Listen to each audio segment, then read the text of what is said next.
So we will just start going one by one. I also have planned for one quiz. See, having the quiz at the end is a different purpose. And at the beginning, what I thought, it's only a 9 questions quiz, and each will take just 20 seconds. If you can all, do you all have Kahoot with you?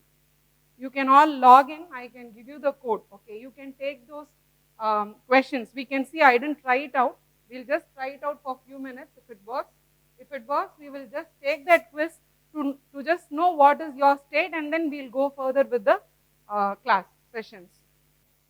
So this is the game pin. So you can all use it. And it is only available, I'm sorry, this is not a professional version, it's only available for 10 users. You can club into 3 and then log in. 3 people as a group, discuss and enter your answers. Yes. So you have to go to kahoot.com and then you have to say play game and give this code. There's a, see, someone called Sharo has joined. Who is it? Yeah, great. So I want all of you to join. You can join in group. Yeah, sure. The problem is it allows only 10.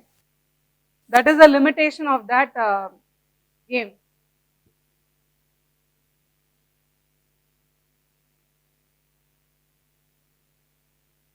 Six have joined. So have everyone joined? Okay, please join.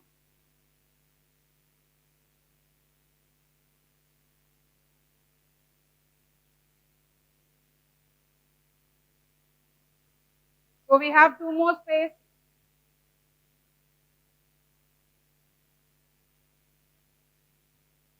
I think 1 left. Okay. So are you all joining? Yes? So there's 3 more space. No, okay, 10 have joined. Okay, we'll start the game now. So I wanted to be really informal. That is why we are starting with a game.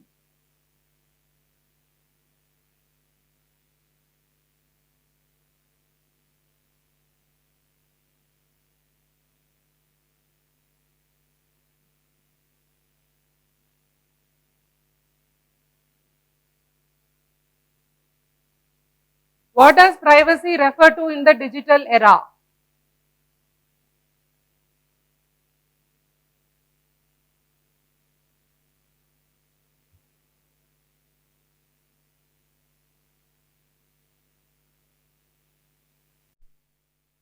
Okay.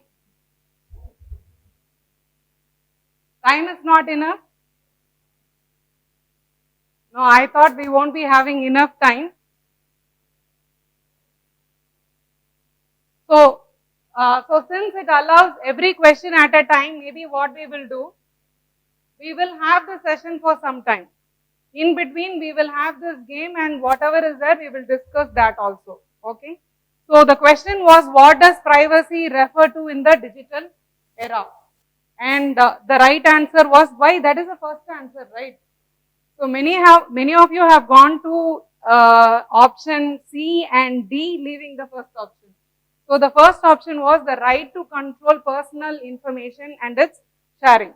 So see, the ability to access internet freely is one option. You may get carried away by that because you feel that only if you are allowed to see everything freely, that is privacy.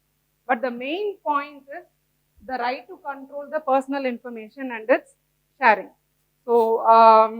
So let us move on with the slides.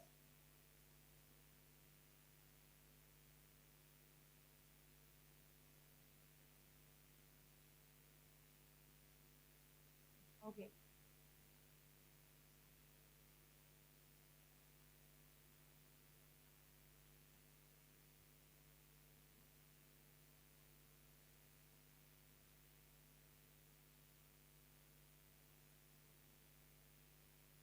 So this is going to be the agenda.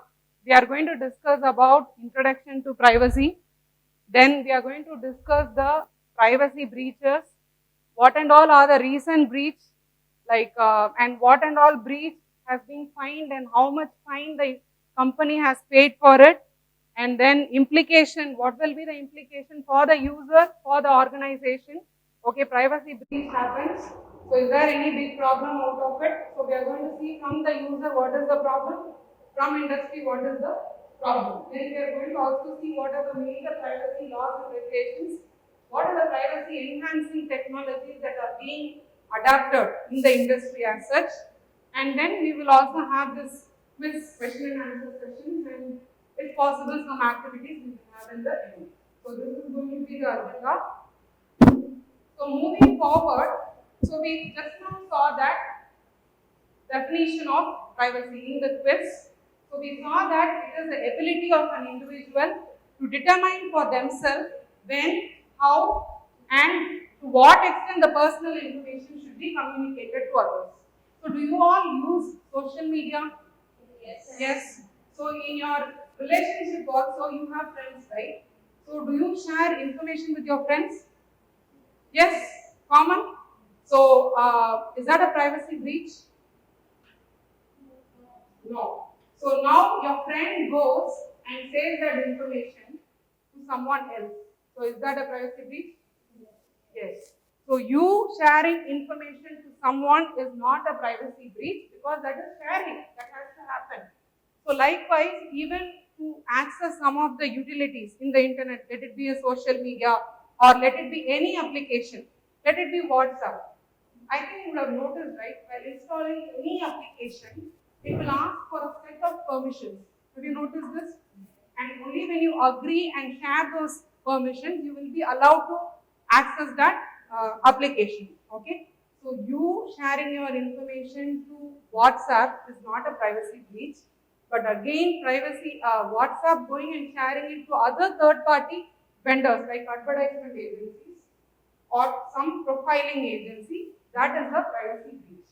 Okay, so so Alan Weston defined it in 1967. You can see, so that still works. So just now we discussed this privacy versus secrecy. Secrecy is not sharing something. You don't want to share something, you don't share. That is secrecy. Privacy is selectively share something to someone. You don't want that information to be reshared without your consent.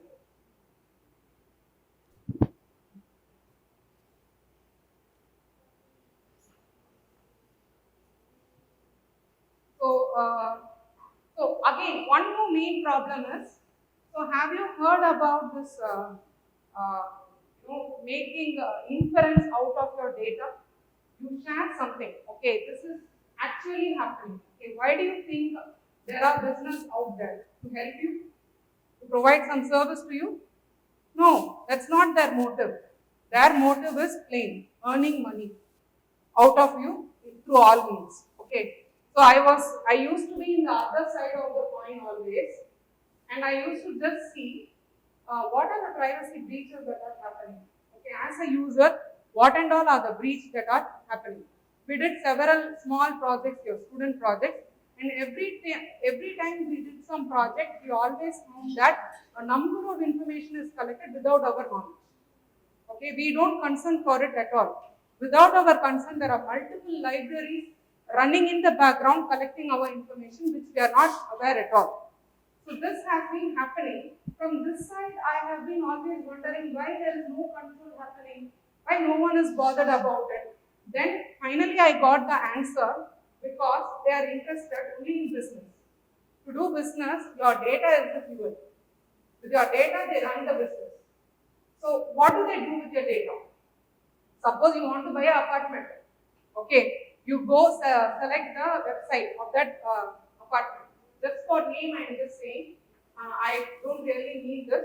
Casa Grande. This is the major thing. Okay, you go, you're clicking on that website.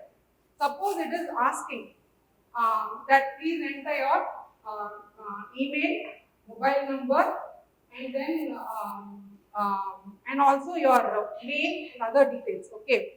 So this information they collect because they can send the advertisement related information later on to you. So that the agent can contact you and give some information information about the project that is happening. Okay.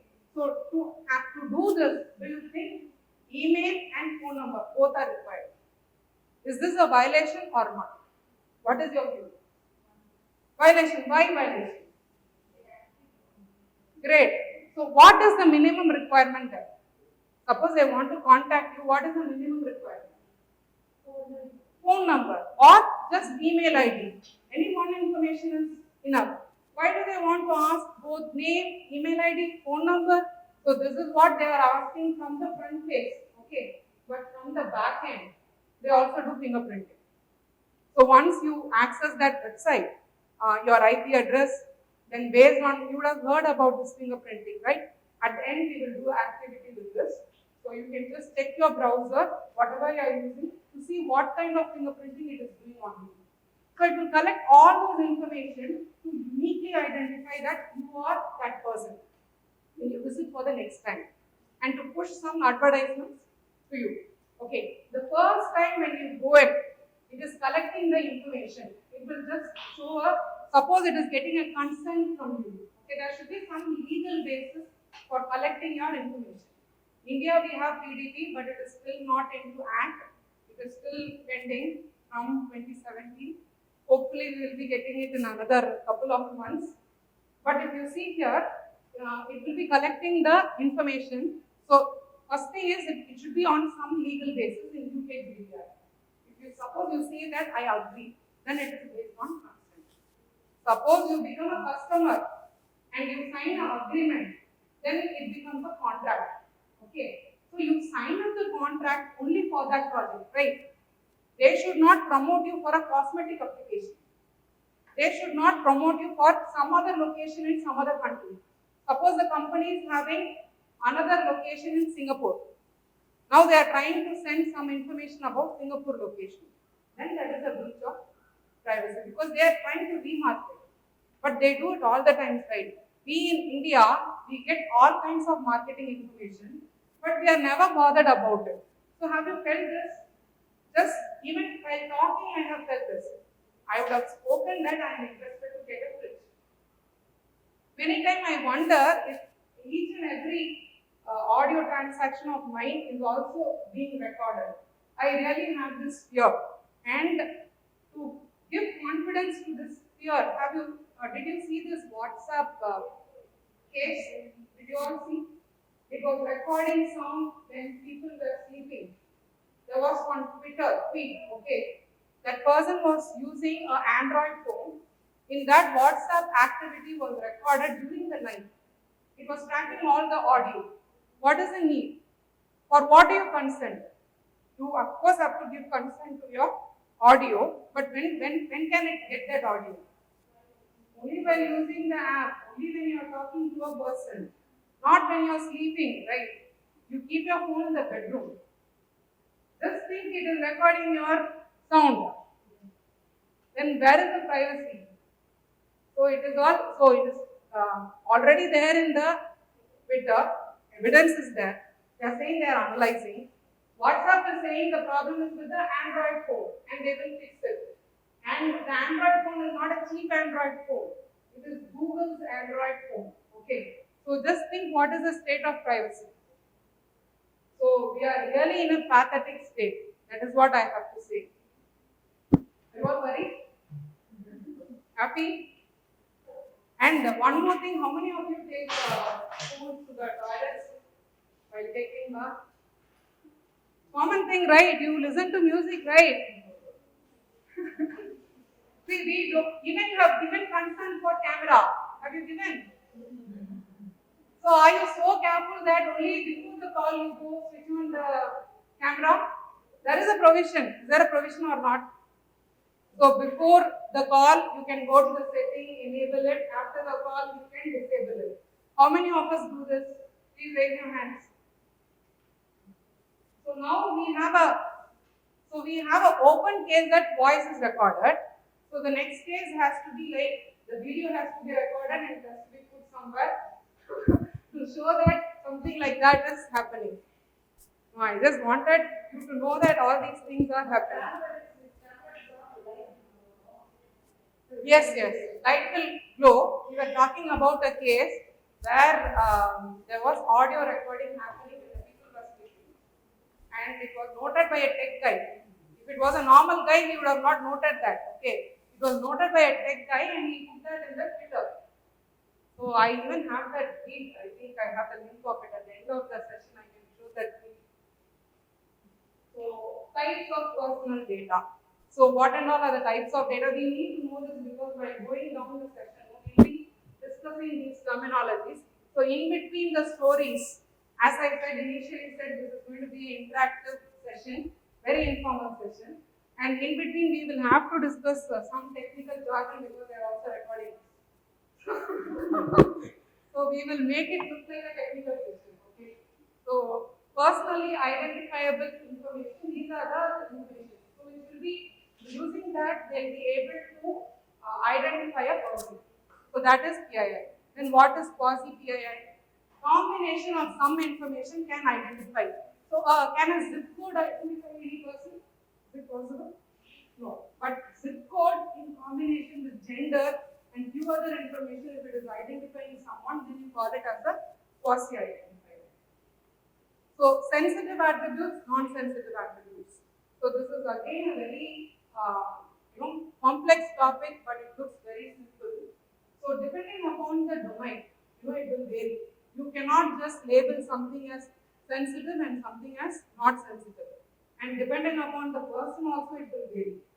And does it vary based upon the culture? Yes. For some culture, something may be really sensitive. For other culture, it may not be sensitive. So it is really a very complex subject, labeling something as sensitive and non-sensitive. Only you label it, you will be able to take actions on it. See, for each and every information, can you give protection of the same level? Do you think it is possible? Why? Why? Great. So complication and effort. Everything is going to cost. You don't want to spend unnecessarily. Okay. So yes, we are going to protect something, but only if it is sensitive, we give that much amount of security. Otherwise, we are not going to give that much protection. In all the companies, they do something called risk assessment. Okay. And they will categorize the assets into high, medium, low. And the highest risk they will take, they will see what is the probability of that getting attacked. And if suppose the risk is high and the probability of attack is also high and the value of the asset is also high, then they give a highest level of protection for that. So likewise, depending upon the assets risk, assets value, risk, and whatever is the threat, then we compute this value and decide what level of protection has to be given to it. So that is very important. So what does it happen to an individual? So what do you think happens? Okay, my data is breached. Okay, so what happens? What is the problem? Do you all feel that your data is not breached? No. Did you all take Covaxin? Yeah. Did you see the recent news? COVID app, all the data was lost. Your Aadhaar, whether you have took vaccine, your health condition, if you have got COVID, what was the fever you are having, what is the infection you had, everything is released online. They say that the government is saying it did not happen, but there are enough proof that it happened. There is a Telegram bot, okay, to which if you just give the phone number, it is giving the details of the person. So even top level persons who are in the government, about them the information has been leaked. See, in India, since we don't have this act and we don't have this awareness, we are not taking it that seriously. So suppose it has happened somewhere else, maybe they would have taken action and penalty, legal penalty would have been carried out. So what is the problem? Loss of self-determination. So someone, most of you answered in that quiz, right? One question was there. You wanted the to access the internet freely. So that is what is the first one. Loss of self-determination. So then discrimination. What is it? Do you think discrimination is still there? Based on what? Based on what? Did you face any discrimination personally? Okay. Then based on what? Race? Yes? Do you agree? At least you would have heard in the news. Then what else? Gender? Is it there? Yes? Have you experienced it? Yeah, great. Yes. Gender discrimination is very true. And when it comes to the job market, it is very true. What is the salary given to you? You know, that itself is decided based on this because we have the history data with this. Even whatever is the machine learning algorithm that runs this and gives, okay, this person is selected for this package, even that this discrimination happens. Okay, so this is one harm that the individual faces. Suppose they have a privacy breach. What kind of privacy breach? Suppose they find out that you have some health problem. For women, there may not be any health problem. The reason of them being a woman itself, they will think, okay, you will have several career breaks, you will have to take after your family. So all these considerations they have in mind and they fix the package. So all these things maybe we are not aware of it publicly, but it is still there. And the loss of trust. So suppose your data gets breached. What do you feel about that organization? Do you think that your data is safe with that organization? No, you lose trust with that organization. And then economic loss. So in many cases, have you felt you are being manipulated? When? When?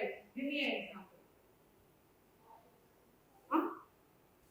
Give offers. Okay. So any offer. Suppose you are interested in a fridge. Okay. Suppose you want to book a flight ticket. Okay. You go with your browser, log in, check, and you try this out one day, and then you just open a browser in anonymous mode, and then you check the rate. Both the rate will be different.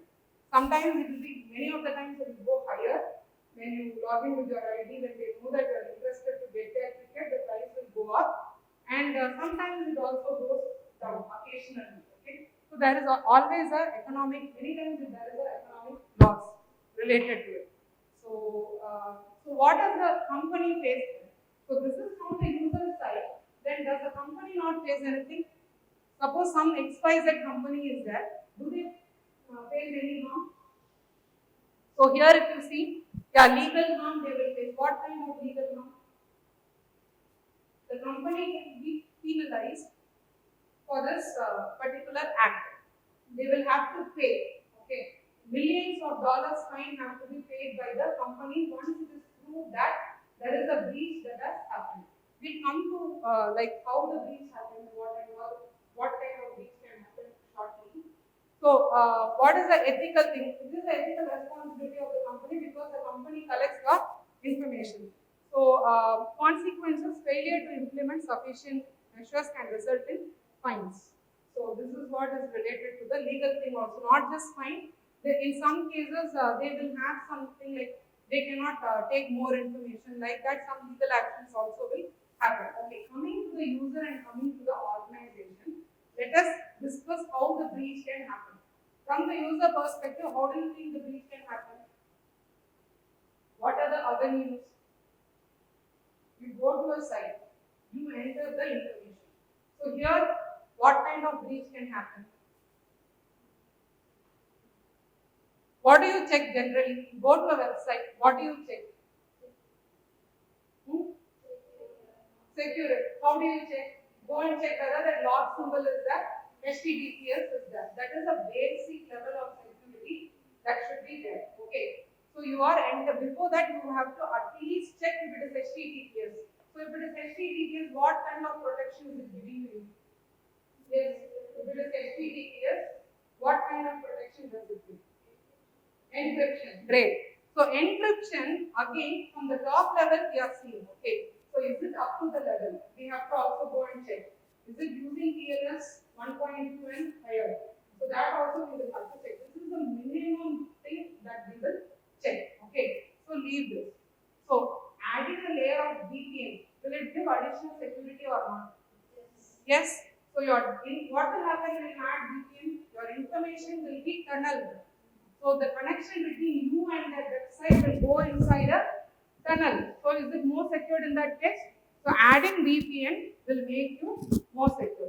So while entering the information, suppose anyone is going to sniff from the other side, you are trying to stop it. Okay. So this is one thing that happens during data collection. Then what happens?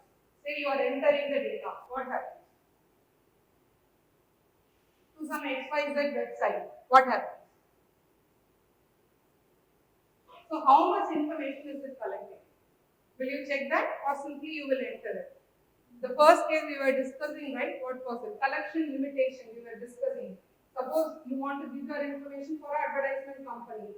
Few of you here said that only name is enough and mobile number is enough. Email is additional thing. Or any one combination is enough. So this is limitation. There you have to check whether you are only giving the limited amount of information to the website. So the next thing is data minimization. We will be discussing all these things in the slide, but you have to be really clear with the words. So data minimization, from the word, what does it contain? Yourself. So if I find someone sleeping, I'll wake you up. I said I'm one among you, right? So I take that liberty. So what is minimization? So you try to minimize the data. So you have given limited data, that is collection limitation. Then what is the kind of process happening with that data? How do they use that data? Are they using it only for the purpose they have collected? So earlier they collected for the purpose of building company, right? So suppose they are giving that data for some cosmetic company, then that is violating the purpose limitation. So then how long you want to store? So when will you really stop storing that information and delete that information? Why is deleting that information important? Why should they delete? For privacy. How is it going to help? Once the data is with the company, they have to protect it, right? If they delete it, they will not protect it. So you delete it when it is no more needed. Okay, that is what is called as retention. You don't store it endlessly and try to protect that. That adds complexity, right? But for some legal cases, you will have to store the data sometimes. So, like suppose it is a credit card related transaction, and you think that that company is processing your transaction, then that company has to store it for a period. Because whenever the audit comes, they have to prove that it is correct. So in that case, store it only till the retention period and then throw it. So who defines the retention period? The company will have something called as a policy. So in that policy, you define the retention period. Okay. So I think you're all sleeping. We will do one more quiz question. Only 2 answered. 3 answered. Why? All others have slept. Time is not enough. 4 members are there. You can just read it at a point and then share and discuss it. Okay, let me check if I'm able to modify the time in between. So, before next question, I'll try to modify the time, but I don't think once we start the game, I'll be able to modify the time.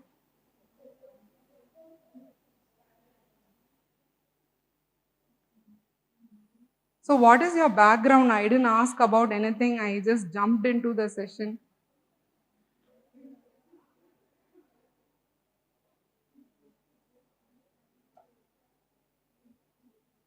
So, let us take a quick survey. How many of you feel very sleepy? No? Okay. Very sleepy. What do you want to do?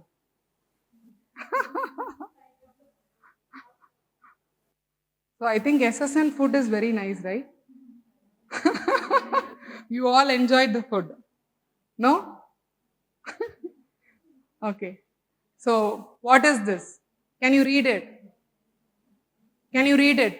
So once the data is scraped, okay, out of the organization, what happens to that data? It is sold in the darknet. There are many evidences that records are being sold. Indian records, I read today morning some news, $5,000 they have put for sale. One record. So all our data is in sale in the darknet. Okay. So, mm, mm. You don't want your data. That data, no one will be interested, right? Only if the data has some value, then they will also be interested. Suppose you have your credit card, functioning credit card. That information is for sale for $5,000, not any unwanted information about you. So, for organization, how do you think? Uh, yeah. So, in the darknet, whatever I have seen, they will also say these are the records that are available for sale. So, can we come to the session? Yes. So, so these are the information that are available for sale. That is also available. That information is also available. So, let's do a global gossip. Okay, all this time we were doing, but still, gossip is always interesting, right? Yes, I feel interested. Everyone feels interested. So, no, sometimes gossip is needed. To spread the news, gossip is needed. To spread a good news, I think we can do it, right? So, this is a very Indian news, okay? We all feel very secured because we don't have a law. So, what kind of information is being leaked there? Can you see? So, expose sensitive data from the clients. So I read here, okay, it is available there. Credit card numbers, full name, date of birth, home address, phone number, email. And somewhere I found this news also, even your your passport information is leaked and it is available in the darknet, okay. So all these things are important for everyone, okay. So, so such sensitive information are stolen and they are also sold. What is the motive for the hacker? Why do they take it? This is a privacy breach for you. But is it a security incident also? Yes? Is it a security incident or not? How do they steal this information? It is not just privacy breach. Is it a security incident? The hacker has entered into the site and they have managed to take all the data out of it. Is it all sensitive information? Yes. So, in between, we will also see a low-level architecture of a company to see what are the measures they really take on their side. We are thinking as if they are carelessly leaving the data as it is. No. There will be firewalls, multiple levels of firewalls, segregation, segmentations, sensitive data will be placed in a separate segment. So, everything will be in place. Hackers are capable of doing a targeted attack, breaking all these things. And in some cases, it is also mentioned what is the strategy that is really followed to break it. Ransomware, have you heard it?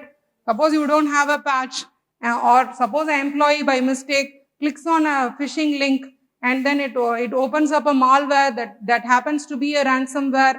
So nowadays it's not just ransomware alone, okay? They also take this data, they can also sell the data to the dark web. There is no, see, he's a bad guy. Then what kind of promise he is going to give it to you? Or he's saying that the organization has to pay so that they get their data back. So he's already a bad guy. So he will try to make more money only. He can get money from you. He can also sell that data in the dark market. So in case he gets angry, he can also get the money and, delete all the data so that your business stops altogether. So what happens when it is getting encrypted? Do you think the business can operate as usual? The business operation itself comes to an end. So based on the sensitivity, it will come to an end. If the data is not available, then in that case, the company must be ready to give something and get back that data. You go and see how many companies are paying so many amount for this ransomware attack. So all these things are really happening. Only thing we are not really aware of it. So entire population of Turkey had their personal data exposed online. All their information was available on a website which was particularly created for selling the data. So suppose someone pays, they become a premium member, they can access anyone's information. So a website like that has been created and they have enabled to share this information. And Spotify has been fined. This is a proven case. So when do you see that? How many of you use Spotify? So this is a simple breach only. You don't have to really worry about it. because we don't have a law like that, okay? In GDPR, there is a law called, suppose a user wants to find out what is the data available about them in that company. They can request the company, they call it a subject access request. And the individual will be given this information, what and all data is stored. And they will be able to make a request to revoke those access. We don't have something like that now. So we really don't have to worry. So there, that was not obliged. They did not give this, thing to people. So people were not allowed to go and check what was stored about them, and they were not given this ability to take that data down. So for that, Spotify was fined. How much fine? 5 million euros. Just 5 million euros. So all this happened now, this month. Okay, all these things I'm putting because we should really know what is happening. We think nothing is happening, but this is happening. So this is what I said. This is Cowen's breach. So whoever information, just the phone number you have to give, that information was coming. Today morning I tried, it didn't come, it is not working. I installed for this, I installed Telegram, and there is a bot, we have to go and search Telegram bot, it comes. Then to that, if you give the number, it seems it was coming. So insider threat is another thing. What is insider threat? Someone inside the company, either out of malicious intent or unknowingly, suppose it is a phishing link, unknowingly the employee clicks on it. How do you prevent this? See, disgruntled employee, that is a different case. You cannot handle it. He is angry on the company, he wants to do something with the company's data, that you cannot handle. But suppose someone is doing without awareness, how do you handle it? Create awareness. So in every company, this awareness training happens. It is a mandatory thing for information security. Awareness should be there so that no one clicks on a malicious link. And provided they also have some other features, even if someone clicks on it, they also try to find out. There will be one test called this phishing test happening occasionally. And in case the employee by mistake clicks on it, then he will have to face the consequences. His manager will call him and he has to undergo a training. First time it will be a training. From next time onwards, it has to be, it can even go to the higher levels, like, taking him down or something like that, in case he is not at all getting that awareness.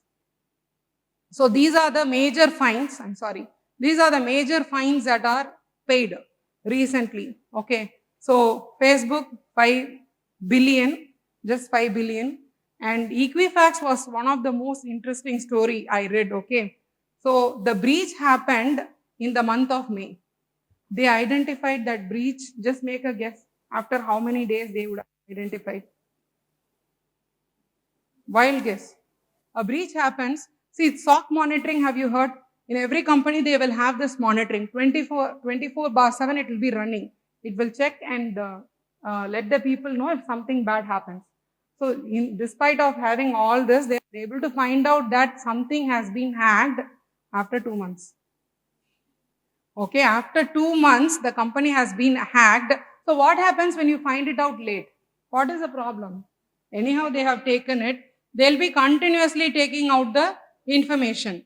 So exfiltration will happen continuously, right? So after 2 months only, they found out that. And in GDPR, law itself says that whenever you come to know, immediately you will have to inform that ICO office, okay, or whoever is the authority, you will have to inform. And depending upon the size of the breach, even the individuals have to be informed. But here nothing happened.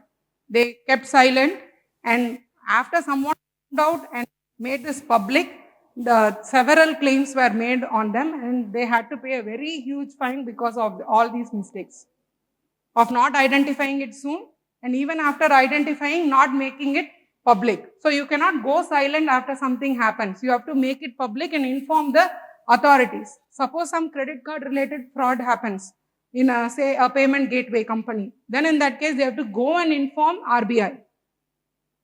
So like that we have rules. And these are the recent breaches. So we'll just see one breach, okay. The first one, IntelliHearts, a healthcare management firm which stole medical details of over 500,000 patients. So suppose medical information goes out, someone understands that you have a heart problem. Is there a chance that you will be someone will be able to manipulate you to buy a device that is very costly, saying you can handle it externally, something like that? Yes. So that information was lost, and the interesting part is this: the application actually data resides in India, okay, and the data was the user's data was from the UK. Then what is it called? It is called trans-border data flow, right? The data has to flow from one place to another place. So if it has to flow like that, there are some contracts. It cannot happen easily. Even in India, we have something called as data localization. For our banks and all, we have this law, which means the data has to reside here unless and otherwise there is a stated purpose for it, okay? So GDPR also does not allow the data to be transferred to some other company, but that too crossing the borders. So now here, that is also a problem. You want a break? Everyone seemed to be disturbed. Okay. So trans-border data flow, that is what I wanted to discuss here. All other things, I'll share the slide with you. No, I think I'm going in the wrong direction. I'm sorry. Okay, we are in the right slide now. So one more thing we will just see here.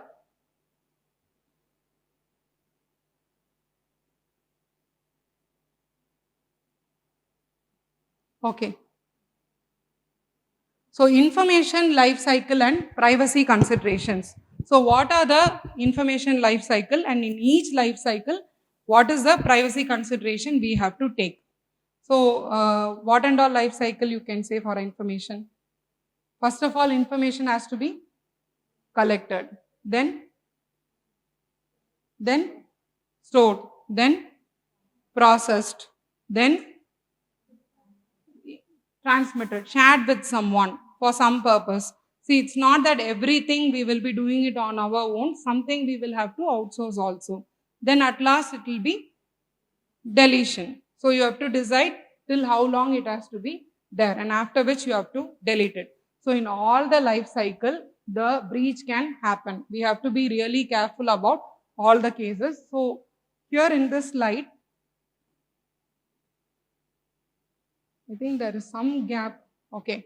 So here I have listed what and all are the life cycle related violation, and what is the fine, and what is the control that was available. Did we discuss about the collection? What and all control do we have during collection?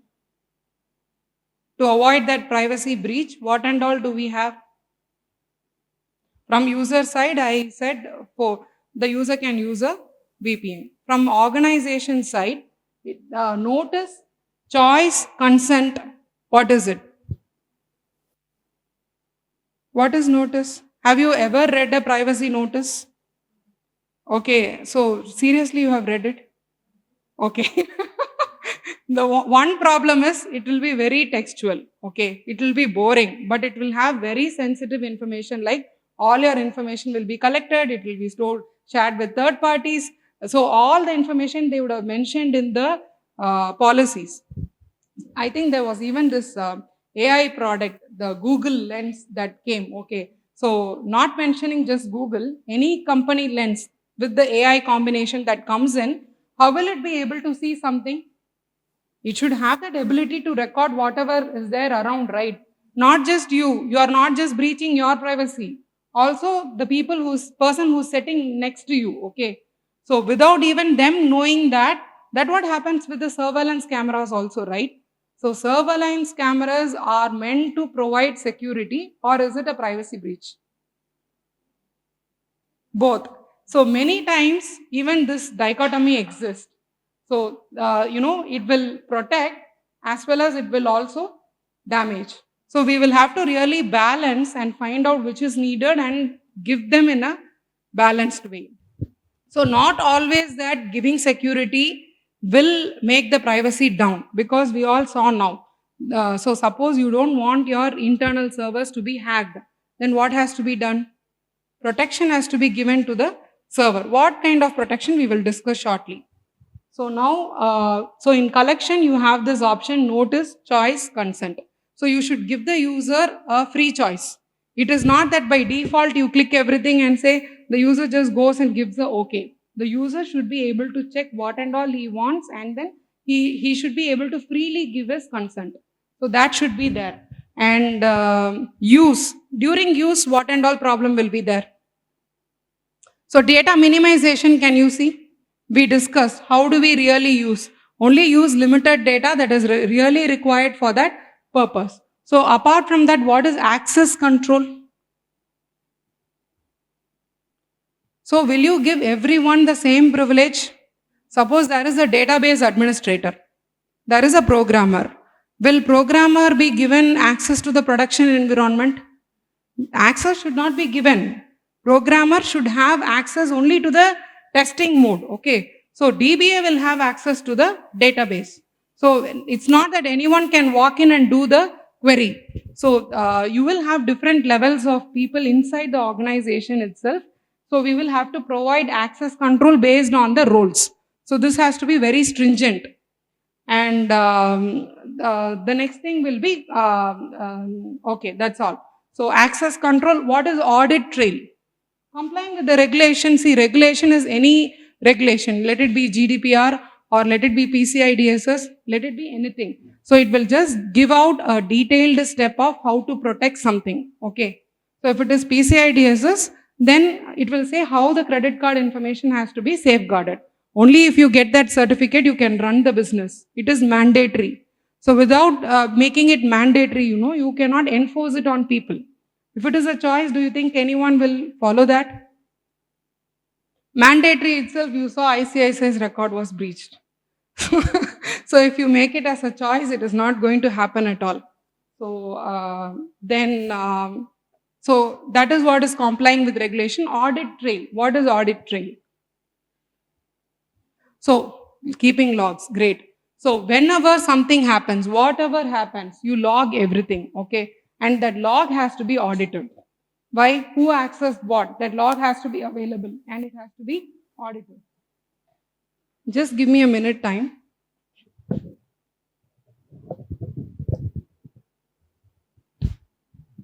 And disclosure, can someone talk about it? In random? It looks very similar, no? So on the right hand side, you can see that is the fine given for the company, and violation gives which company violated. Did you see how much Google has paid fine? Can you see? What second case? Can you see? 900,000 euros. Just 900,000 euros Google has paid. Do you think Google is a very small company? So why those big companies are not able to comply? So, security is a very complex thing. Even one smallest weak link will make it broken. It is not as easy as we are talking. Access control, audit trails, not like that. The system is really complex internally. Even one small mistake of an employee can make things go really wrong. So just give me a minute.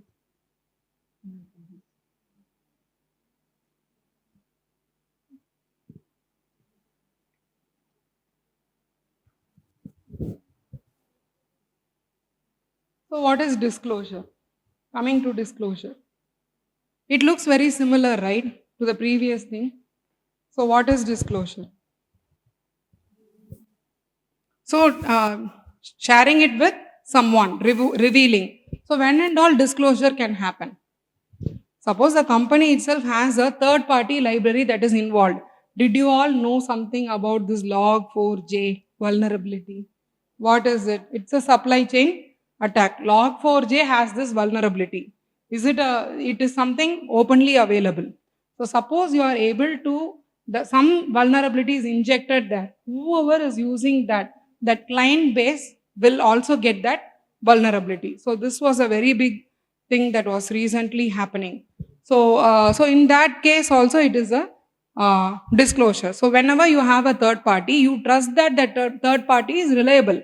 But in some cases, see, that need not be a simple library alone. That may be a different company also. Suppose you take Swiggy. Okay. So do you buy food with Swiggy? Swiggy is a merchant. Do you make payment directly to Swiggy or to some other payment gateway? So some other Razorpay or some other client, you make the payment. So in that case, they are outsourcing this payment to a third party. So in that case, something goes wrong. Then that is also something related to sharing with the third party. And retention, you have to specify the retention period, and it should be only available for the retention period. Once the retention period is over, the data has to be erased in a secured manner. So there are multiple mechanisms. If it is a drive, okay, hard drive, they try to crush it. Okay. Suppose the data is in cloud. If it is a paper, they will just strip it. Okay. If it is in cloud, how do you do that? Cloud is not at all your property, right? You are renting and using it. How do you really ensure that in cloud your data retention is taken care of? So for that, they have different mechanisms, like they also encrypt it and they try to delete that encrypting key so that no one will be able to take hold of the data. They say this as cryptographic erasure of data, something like that. So even this is possible. No. So these are all in euros, right? So US, yeah, UK and US mixed. No, we have it, but it is not still a law. It is a bill. So we have proposed that, but it is not at a law. It is still in consideration. We will be getting it anytime. So common causes of breach. So anyone is doing PhD or doing some MS kind of thing in privacy, security. PhD in privacy or security? Security. Okay, great. That's all. All others, what background? Okay, great. Then you still have a choice. This is a very interesting subject where the resources are very less for security as well as for privacy, and that too we are going to have our law that is going to be enacted soon.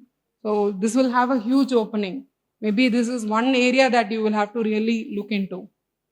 So common causes of breach. So cybersecurity vulnerability and weakness and insider threat, employee misconduct. Should we go through this all again? Did we touch upon these topics?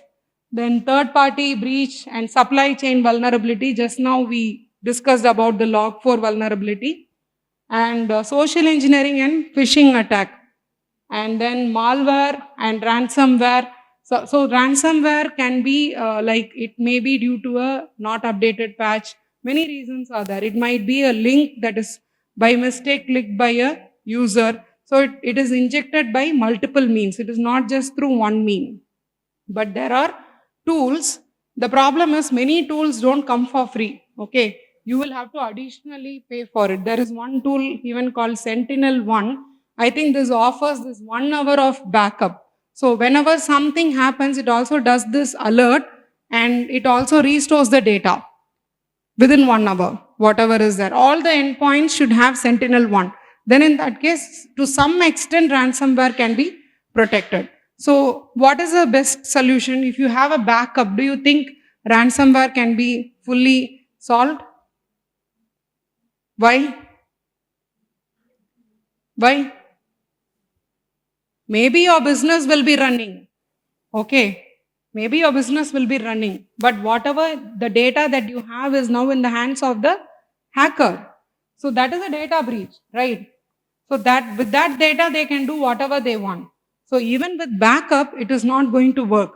Just making the company on is not the only solution we are looking for. That breach itself is seen as a complication here. We don't want that breach to happen. So in the first place, many companies are susceptible for this. So this has to be avoided by any means.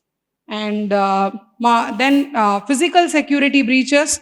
So this is nothing but you just imagine that you have a server room. to which anyone can walk in. That will not be there. But you will have to have proper procedures in place so that you just only allow authorized person to enter.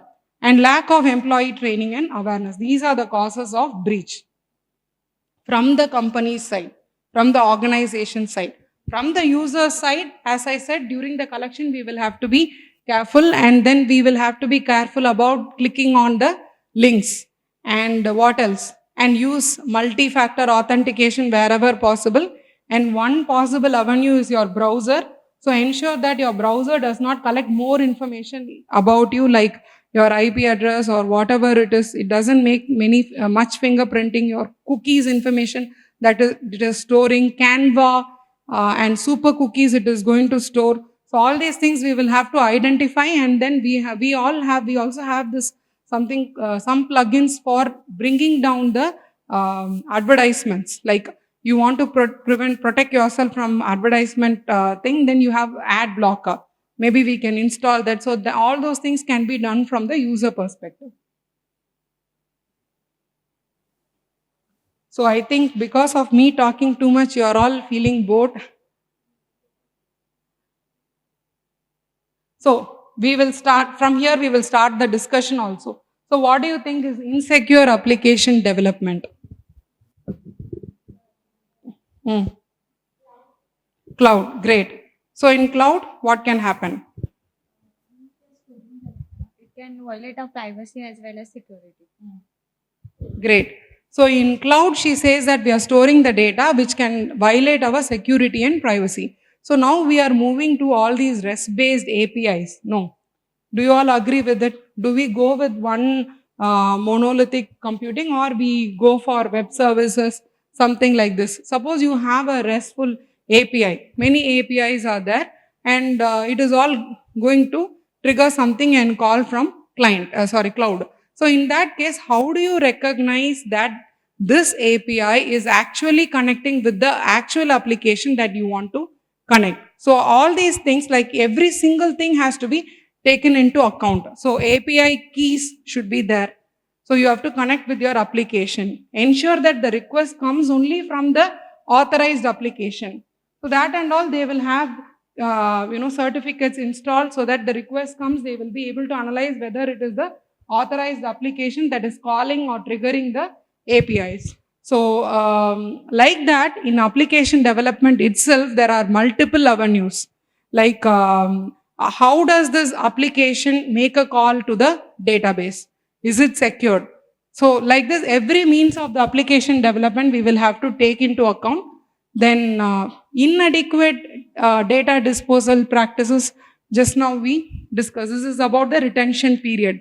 So this you will have to define depending upon the regulatory requirement or your company's choice, and we will have to follow it correctly. So many companies have this automatic triggering happening. After 10 years, that data, what has to happen, that data, suppose it has to be deleted, it will be automatically deleted. So all those things have to be in place. And cloud service vulnerabilities. So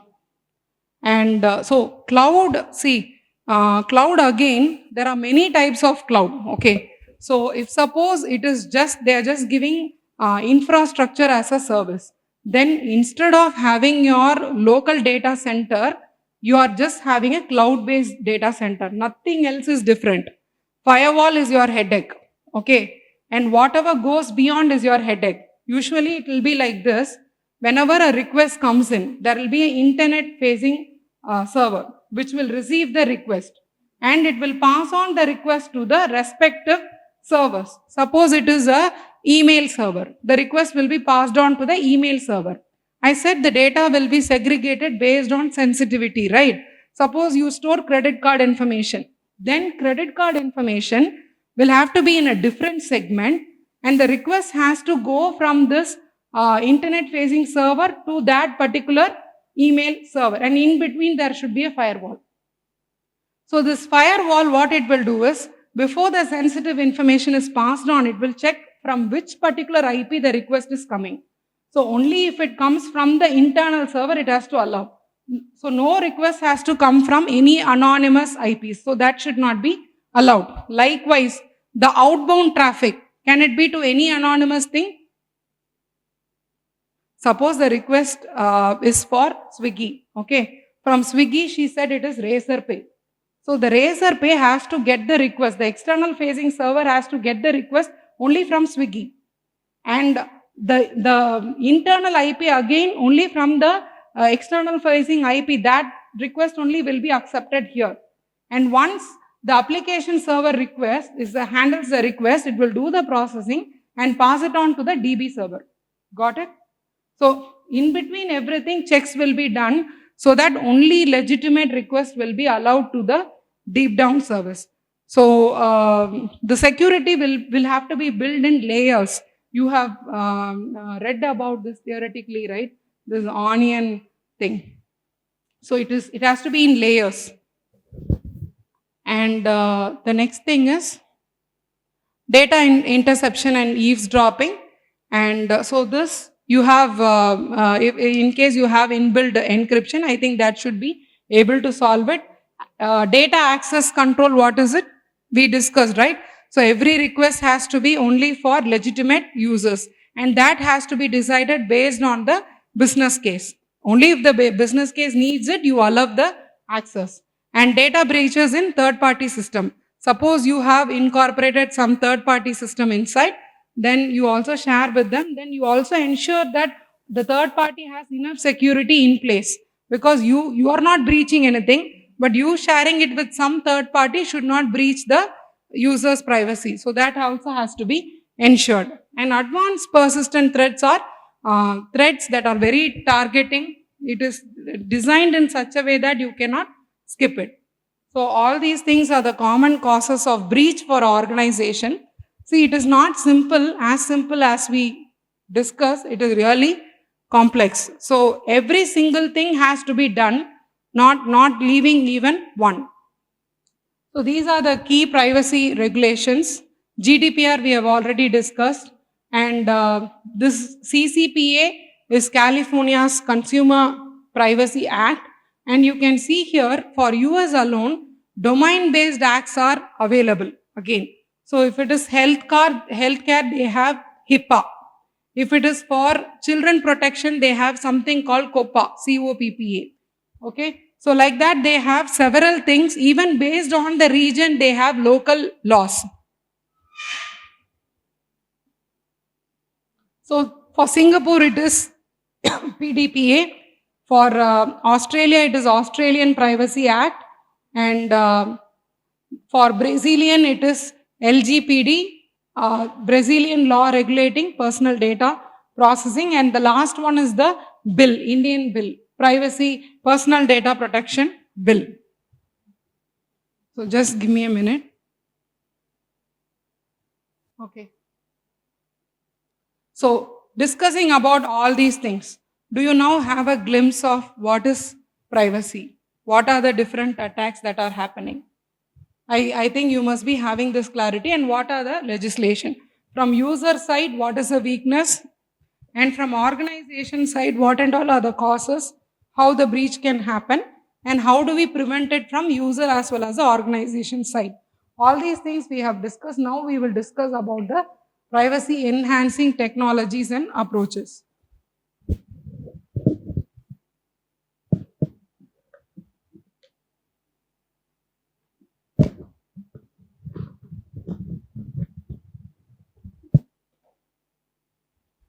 For every business process, for the first step, what they will do is, they will try to understand what is the flow of the data.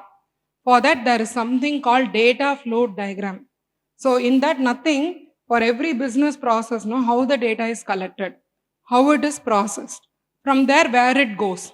This clear pictorial idea should be there. And for every organization, there is something called data dictionary that has to be maintained. Why do they need a data dictionary? If you want to protect something, what is the first step? You should know what and all is there. Then only you will be able to protect it, right? So data inventory will give the list of items, data that are available in the inventory that is used for the particular business. So you will have to maintain a regular data inventory and review that. Why do we have to review it? See, sometimes the data will not be useful. It would have become stale. So in that case, we will have to update that data and see that the data is accurate. So it is not just regular data inventory, we should also review that it is up to date. That is mandatory. So only after knowing that we will know what is the data, then only we will be able to give the protection to it. Then next step will be what we discussed. First step, you have identified the data dictionary. To that, you will also identify what is the sensitivity level of that data and attach it as a label. Every data you will label whether it is sensitive, it is less sensitive, like that you will just add a label so that you know what will be the level of protection required for that data. So that will be done.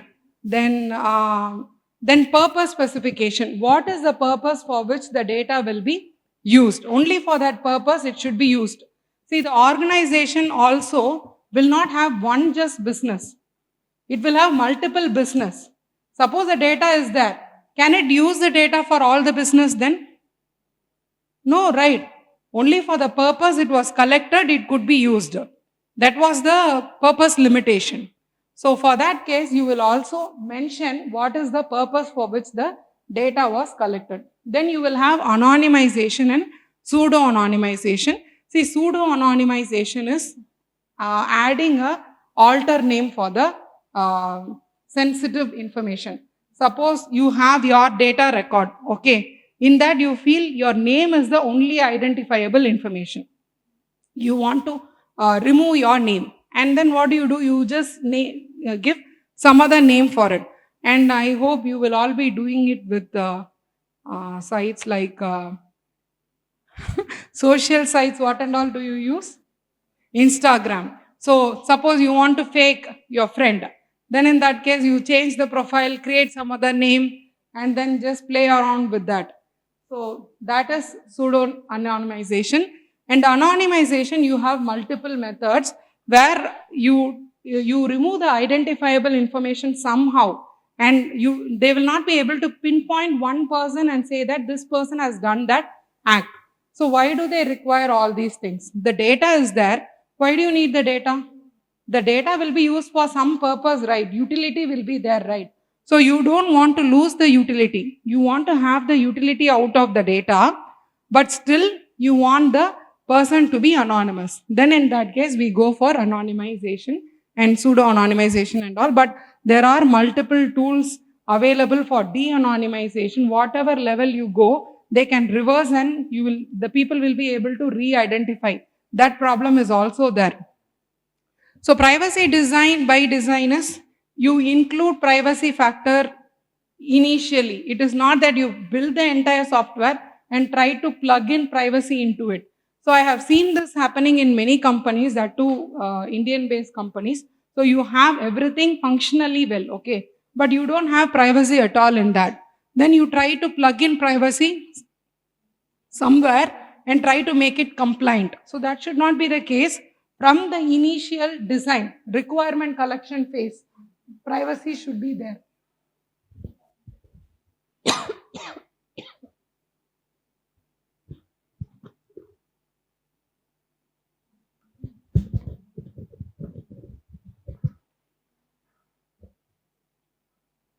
Do you want a 5 minutes break for water, restroom? No? We can continue. Comfortably sleeping? Okay. So this we have discussed enough. User consent and control. Explicit consent should be taken from the user. So explicit consent, user has to select what and all they wish to share, and then they have to say, I consent. Not the way we really do. Not even seeing what is being asked, yes, I accept. Please go to the page. Not that way. Really see and check and say that you want to go. So now this is the main thing, security for privacy. Okay. So this is very important because a number of breaches we saw what and all has happened was because someone was able to get into the system and they were able to capture all the data that was available in the internal server. So in that case, ultimate security has to be provided. As I said, the first level will be firewall.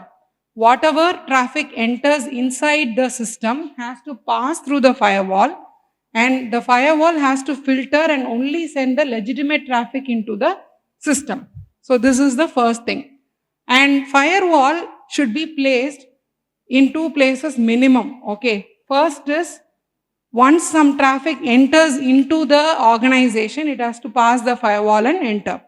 And between the internet facing server and the internal server, I said sensitive information will be placed in the internal server. So between the internet facing server and the internal server, again one firewall should be placed. So this is a minimum requirement. Beyond that, even if you have further segments, you can place more firewalls. That is not a problem. And also it is understandable that we have multiple segments and we have segmented the data based on the sensitivity. Lower sensitive data you have placed in one segment. Highly critical data you have placed in another segment. Why they are doing like this? Only one level is enough, no? Why do we need so much of segments? Have you heard about this horizontal movement? Once the hacker gets hold into one machine, they will be able to horizontally move and you can ping and see what and all devices are connected to that particular machine, and even you can exfiltrate content from the other machine. So you don't want that to happen. So based on the sensitivity, you also try to categorize it. Okay. So protect the stored sensitive data, encrypt the transmission of the data. So any sensitive information you take, whenever it is being shared outside, it has to be a encrypted traffic. And while stored, how it should be? While transmission, it has to be encrypted. While storing,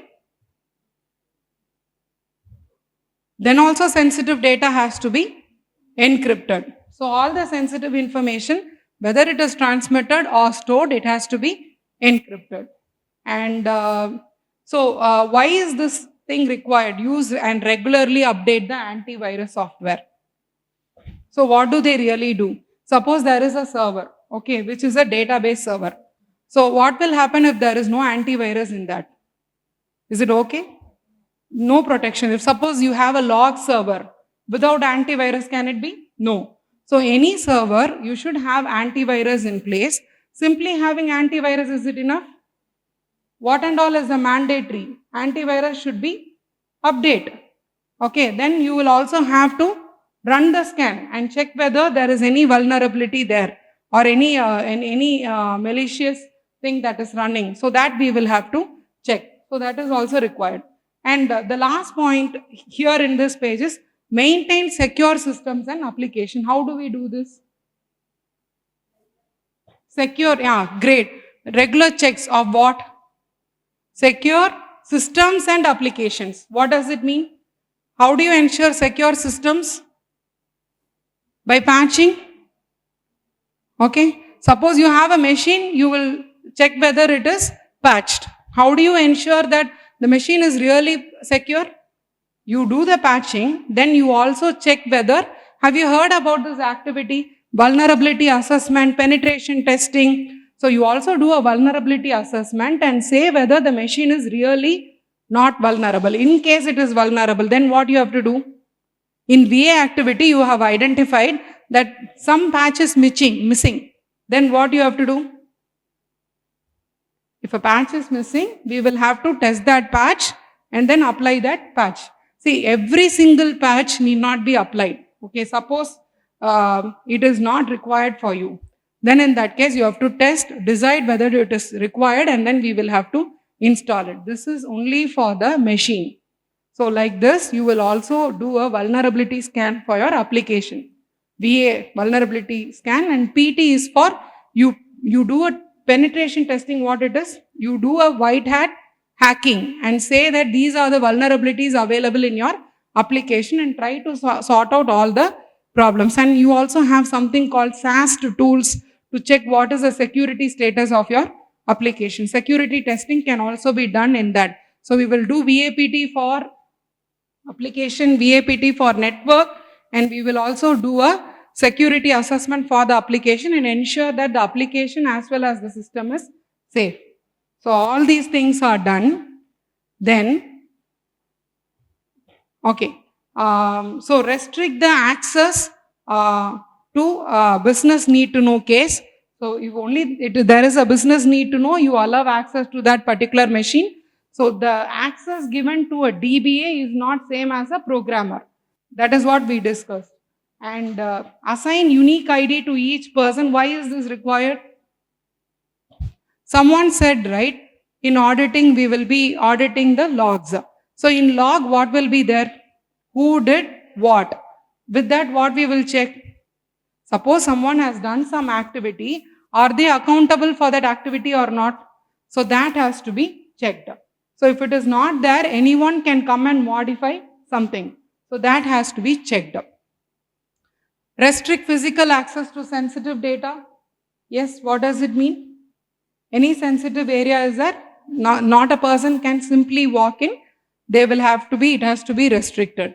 And track and monitor all access to the network resources and sensitive data. So network resource, so this is what maintaining the log and also checking that. And regularly test the security system and process, do VAPT activity and all other security tests that is required. Maintain a policy. So policy is very much needed because on a high level, that is what gives the direction, what has to be done. For every action that happens, a policy should be there. With that policy, you will also have a procedure. With that, everything will be followed. Suppose if it is for retention, you have a policy that 10 years the data will be stored. Then the procedure will say, after 10 years, how the data will be destroyed. And it will also list out clearly what are the different types of medium. And for every medium, how the data has to be deleted. If it is a paper, should you put it inside a stripper? If it is a magnetic disk, how do you handle it? So like that, a detailed thing will be given in the policy and procedure. So the next thing will be the employee training awareness. This we discussed, it is very much essential for whatever that is happening. See, without employee knowing what is really happening, they may not be able to conduct themselves in the expected way. So that is very much essential. And the last thing is the disaster recovery and backup. So this is also essential. And we also discussed this case. See, the backup may be required for making the business up. Okay, but the privacy, for solving the privacy breach, it is not going to help. So this is only for, this last point is only for making the business up. Anytime the business should be available. Maybe that could be ensured by the last point. So this is thing, and I think it is getting very theoretical. So how do we do about this? Is it okay? Are you all liking it or feeling bored? Is it informative? So whatever I'm sharing here is whatever I saw in the recent experience. So it is not something written. So maybe if it is slightly boring, no, we will do some other activity and we'll come back. What do you suggest? Huh? So I want you all to open this particular tool in your browser. Okay. And genuinely say what is your posture, security posture of your browser. There is something called, have you heard about this Electronic Frontier Foundation? So they have this tool, cover your tracks or Panopticlick. Can you please browse this? Panopticlick. Panopticlick. Are you able to get it? Please run on your regular browser. Yes, Panopticlick 3.0 by EFF. So click on your regular browser.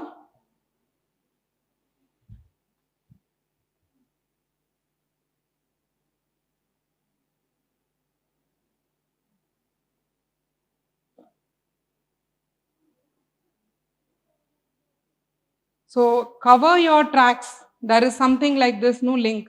Coveryourtracks.eff.com. Click on that.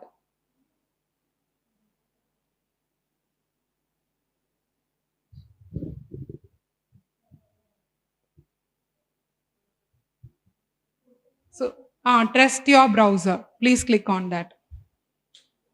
Huh? It's not secure. It is EFF site only, and this has been no. Only you are getting this error. Are you getting it? Okay. Maybe try in a different browser. See, does it come like this, or you are clicking on something else? I think your URL is different. Cover your tracks. Go back, no? So there is something, cover your tracks. Yeah. So please go to this site, coveryourtracks.eff.org.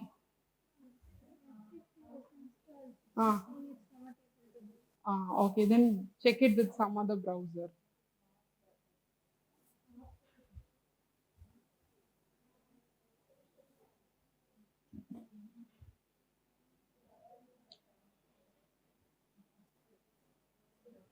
Yes, same. So it will give this information. So have you done it? Yes, please take your time then. 2 more minutes. Check, test your browser. From mobile also you can do. Whatever is your default browser, from mobile also you can do. In case it doesn't work.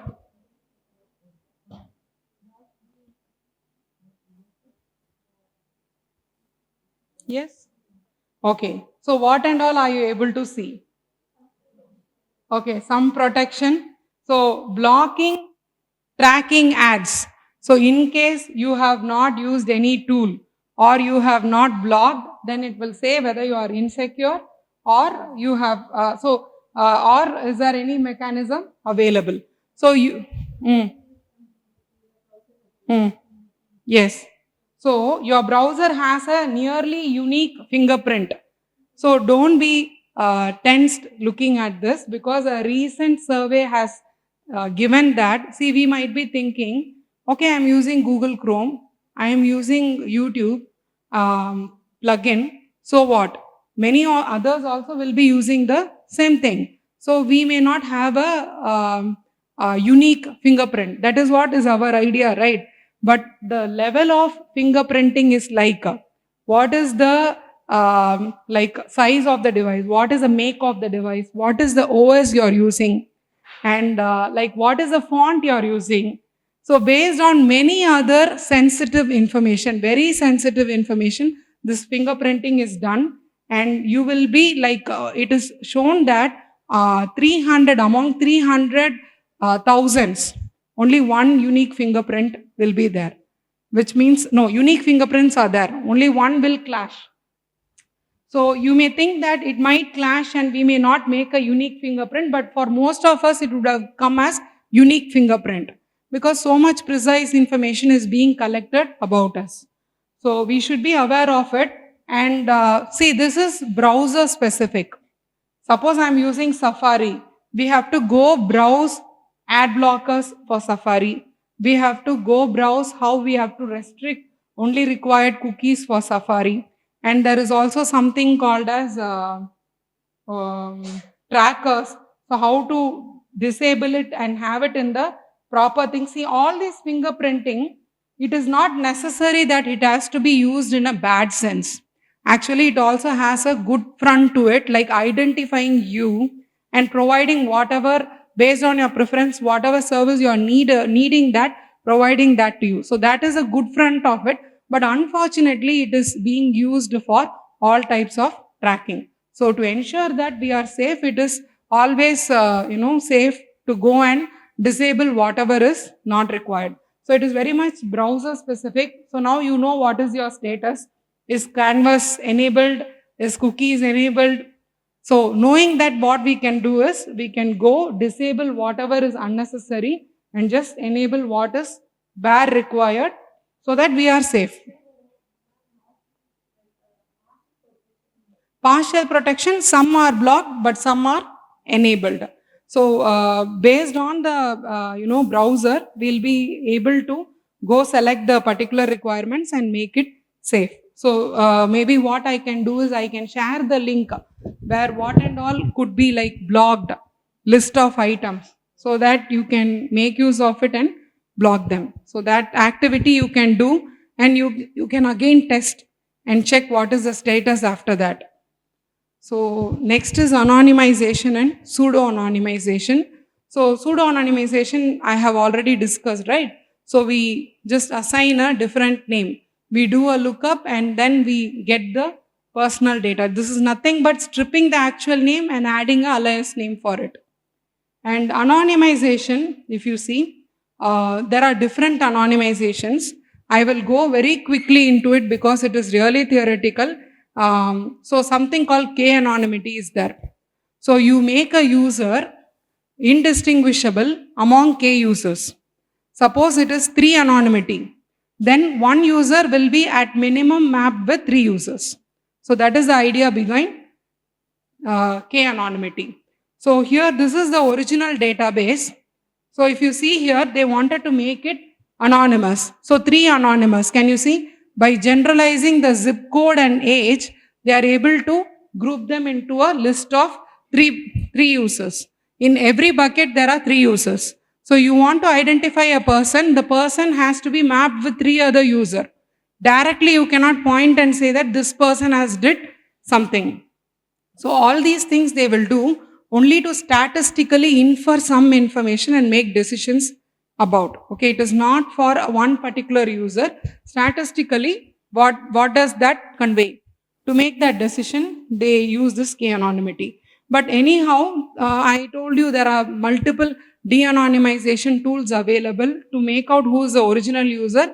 And there is also one more problem here. See, in this bucket, suppose a person falls, what will you be able to identify? What is the sensitive information we'll be able to infer? Heart disease. We can infer that the person is having heart disease. So it is not okay, right?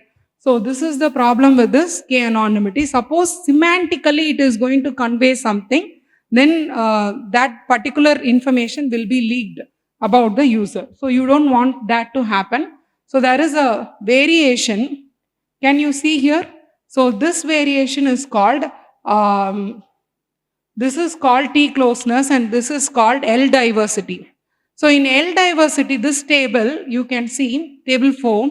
So in that, the same zip code, age, they have grouped, but in disease, if you see, it is not just one disease, it is also diverse inside it. So which means that suppose you identify a person inside that group, okay, so you will not be able to, one thing you will not be able to map with a person, single person, and say that this person is having this problem, because inside the group, the sensitive information itself is diverse. But here also you can see, even though it is diverse, something related to gastric is problem here. So semantically, some similarity is there. So you don't want this to happen. There is one more research called T-closeness. These and all are research, okay. So in T-closeness, what they ensure is, within a group, whatever is the distribution, that distribution has to match with the global distribution. Suppose the global distribution is having N diseases, you can see gastric is there, stomach cancer is there, pneumonia is there. So you are not able to map to a single person, even you will not know what is the exact disease that person is having. But what is the problem? If I do all these things, what is the problem? Sometimes can you see, you will have to perturb it to an extent that you may also lose the utility of the data. So how much ever you anonymize, there is a counter strategy with which you will be able to de-anonymize and de-identify the user. That problem is also there. And too much of anonymization will make you lose the value of the data.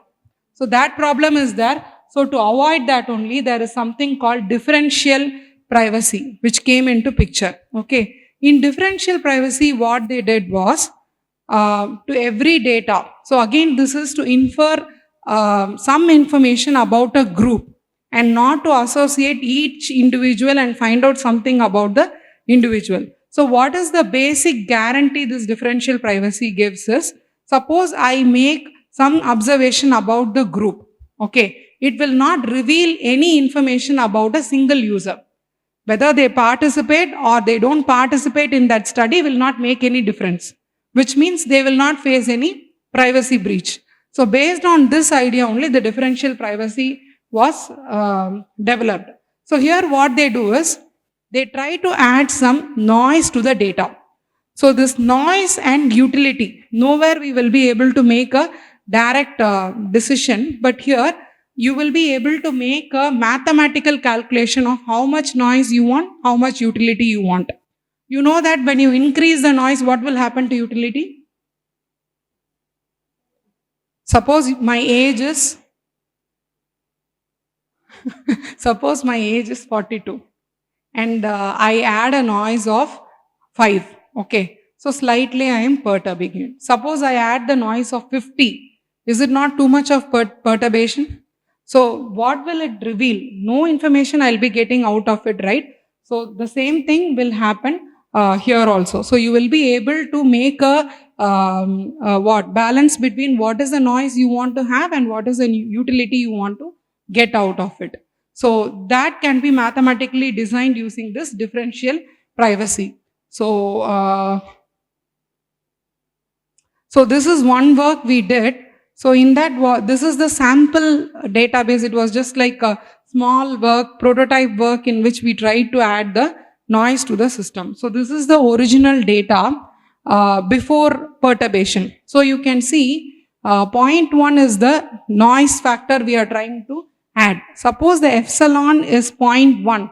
Then in that case, you can see the data is perturbed to a greater extent. So it is inversely proportional. So smaller level of epsilon will give more noise. Likewise, when the epsilon goes to 1, it becomes no noise. The data will come out as it is.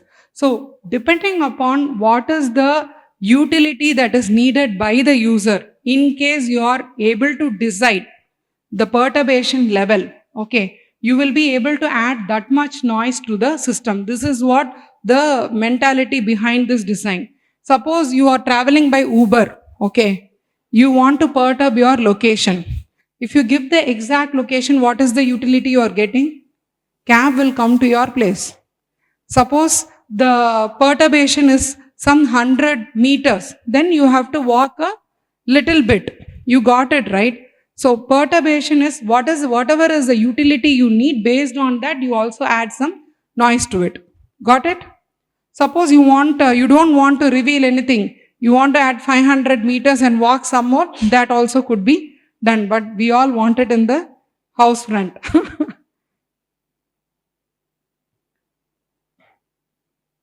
No. So usually it is, I'm just giving it for a clarification. But usually when you want to infer information about a group, say they usually use it for medical purpose, or in government for analyzing they use it. So in those cases, they perturb and store. Not just that, even for synthetically generating data also they do. So once you understand a statistical pattern of the group, they also synthetically generate data. And out of that synthetic data, they do the analysis rather than the original data. This is even done for the healthcare. So apart from that, Apple also uses differential privacy in practice. So these are all the places where differential privacy is used. And benefits and challenge. So it protects the privacy of the individual, allows for collection and analysis of large data sets without compromising privacy. The challenge is it is difficult, to determine that actual balance between privacy and utility is difficult, and it is also computationally expensive. So the next thing is privacy by design. So this is very essential and important topic because, this was actually formulated by a researcher, but it is being followed by GDPR and also major regulations are based on this privacy by design concept. So the first point is it has to be proactive and not reactive. So I think this we would have even studied in the security. So proactively you find out what is needed and implement that rather than being reactive. And it has to be preventive and not remedial. And the second point is privacy as a default setting. So these are the topics, jargons that we discussed. Are you all comfortable with these words now? Purpose specification, collection limitation, data minimization, use, retention, disclosure limitation. So all these things we are comfortable now, right? So this is what is privacy as a default setting.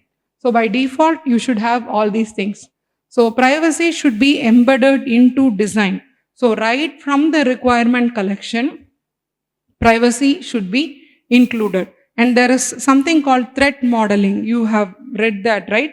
So like what and all could be the possible causes of privacy breach that we should be able to analyze, and we should be able to proactively act for that thing. So that is what they call it as privacy embedded into design. And full functionality, positive sum, not zero sum. So just now we also discussed this privacy versus security concept, right? Like is security going to increase the privacy, or security and privacy has to be balanced? So all these topics should not be there. Anyhow, privacy should be there. So that is the meaning of this full functionality. We should not be saying, okay, if I want utility, privacy will not be there. If I want privacy, utility will not be there, even though that is the real thing. The researcher name was Anne. So what was proposed was, instead of going into all these vice versa concept, privacy versus security, privacy versus utility, you should be able to provide privacy. And end-to-end security, just now we discussed in all phases, end-to-end security should be there. And we also discussed that without security, you cannot ensure privacy. And visibility and transparency, did we discuss anything about this? Any one topic about transparency is coming to your mind? Privacy policy, what is it? So what can be, what is the information that is collected from us, how it is being processed, to whom with it is shared. So all these information will come under transparency. And also the user we discussed, they have a right to go and find out what information about them is there in the server, is there in the company, organization. So in that case, that is also transparency only. The user has the right to go and ask what information about them is stored in the organization. And they also have the right to revoke. They can make a request that those information should not be processed further, and the processing of that has to be stopped. And again here in this case, if it is out of consent, the concept is different. You have just consented that the data has to be shared. That is a different thing. But if there is a contract, when will the contract come? Suppose you purchase something from that organization, there is a contract between you and the organization. Or in case, suppose you are an employee, okay, you have a contract with your organization, then the organization has the right to store and process your information. So in that case, it is by contract. So in that case, if you want to revoke your data from the organization, then that is not easy, because there is a contract in place. That has to be first sorted out, and then only all these things are possible. So then respect for user privacy, keep it user-centric. So these are the general controls which are done during this process, data privacy impact assessment, okay. So I said there should be privacy, and for that we also do a assessment. So just like risk assessment, have you heard about risk assessment? Yes, for security we do a risk assessment, right? Like that we also do a impact assessment for privacy, and we analyze what are the pitfalls in each and every region that are available here, and we try to sort it out so that the privacy at a bare minimum is fixed. And we will also be able to know what is the state of the privacy. So can you be able to say something like in transparency, what you will expect? So we are assume that you are the privacy engineer now and you are expected to do a impact analysis. So in that case, for transparency, what you will check? It is written there, close there. So go to the privacy policy and read whether it is elaborate enough so that it is having all the information that is expected. In case it is not there, then include it. You say that it is not there, there is a hole in it, and then you also fix it. So that is what is the impact assessment meant to do. And legality and fairness. So in legality, what will come? Is explicit consent. See, I said initially that there should be any one legal need for processing that data. Either it will be a consent or contract, or it will be a legal obligation. Like that, multiple cases are there, but one option should be there and it should be explicitly mentioned. So that is what is legality. And fairness is just at least taking only the minimal amount of data that is really needed and doing a fair game. And permissions, what is it? Yeah, great. Access? So what and all permissions are accessed by that application. So that has to be, in permissions explicitly, everything has to be maintained. And data minimization and limitation, what is it? Minimum data is processed and then you store only the minimum data that is needed. And you also collect only the minimum data. So this is ensured. And data storage, what factor you have to check? Is it, is the retention period followed in data storage? Then what else? So even the retention period is given, is it followed? Do you really delete after the retention period? Great, then. That's all. Data is stored. How do you store? Is it not important? Then what you have to check there? Great. So cloud or on-premise, she's saying. So whether it is cloud or on-premise is a real protection. Whatever is needed is given. Depending upon the segregation of the data, is it encrypted or not? So that will be the data storage. And data transfer? On transit, how the data goes? Is it encrypted? And data, and also to whom it is shared. I'm sorry. Both has to be actually looked upon to whom it is shared. So the party which you are sharing, are they really safe enough to share the original information? So that has to be checked. Authentication. So see, you have your app, okay. So your phone has a lock screen. You have opened it. Somehow you have kept your phone down and you have walked away. It is a ICICI Bank page or some XYZ account page. What will happen if suppose it doesn't have any authentication? You would have seen, right? Any sensitive application will have authentication of its own. It will not just go with the default device authentication. That will be there. On top of it, you will also have a device authentication. Do you all lock your messages and all? No? No. Yes. Messages? No. WhatsApp is open for everyone? Great. So the next thing is, so accuracy, what does it mean? So authentication is over accuracy.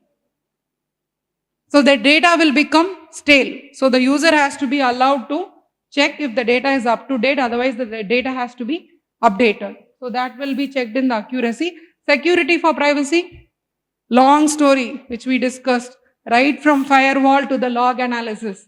Everything has to be in place. Just one line they have given here. You know how much long story it was now. So then the last point is data retention. These are the general controls that are used to estimate what is the privacy state of that particular application that anybody is giving. So they try to find out if there is any pitfall in it. If there is any pitfall, it has to be fixed up.